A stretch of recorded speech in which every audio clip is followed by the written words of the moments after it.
Step up your vocab. Now let us know our body language that signals us to be aware.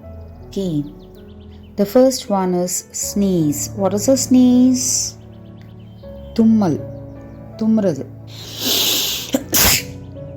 அச்சு அப்படின்ட்டு. Sneeze, தும்மல். Cats make him sneeze.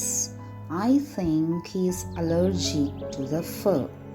So கேட்ஸோட முடினால, அந்த ஃபர்னா அதோட முடி, பூனைங்க மேலே இருக்கிற முடி இருக்கு இல்லையா, அது அந்த பையனை தும்ம வைக்கிறது. ஓகேவா? ஸோ அலர்ஜி ஆகுது, அலர்ஜினால் தும்முறது. சில பேர் கோல்டுனால தும்முவாங்க, சில பேர் அலர்ஜினால் தும்முவாங்க. When you have a cold, you sneeze. ஜலதோஷம் பிடிச்சிருந்தா, கோல்ட் ஆயிடுச்சுன்னா you sneeze, நீங்கள் தும்முவீங்க. ஓகே.